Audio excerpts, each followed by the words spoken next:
Le grand Pierre Barou nous a quittés le 28 décembre dernier, un artiste resté dans l'ombre à qui l'on doit pourtant beaucoup. Hommage.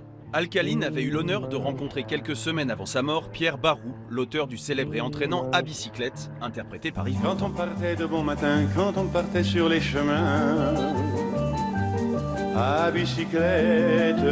Mais pas que, ce Shabadabada, c'est lui aussi, dans Un homme et une femme, film de Claude Lelouch.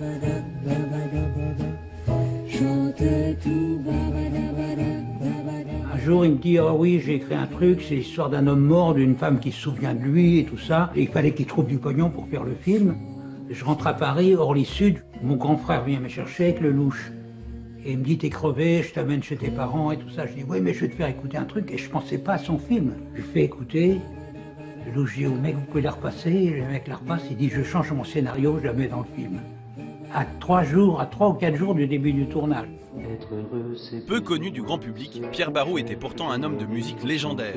Parolier, musicien, cinéaste et directeur du label indépendant Sarava, Pierre Barou était aussi un globe-trotteur invétéré. Il a fait découvrir la samba en France dans les années 60 avec le morceau Samba Sarava, enregistré à Rio avec l'icône brésilienne Baden Powell. Un vin qui ne donne pas l'ivresse, un vin qui ne donne pas l'ivresse, non ce n'est pas la samba que je veux.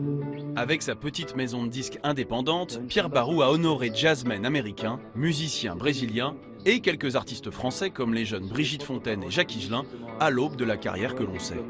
Je peux pleurer sur un air d'accordéon, être bouleversé par une chanson, m'envoyer en l'air sur un concert de jazz. Pour moi, la chanson reste un mode d'expression totalement privilégié. Moi, j'ai toujours trouvé dans un bistrot, sur un trottoir, dans une cuisine, 3 personnes à qui chanter une chanson. Pierre Barou restera aussi comme le dernier des monuments de la musique à nous avoir quittés durant l'année 2016.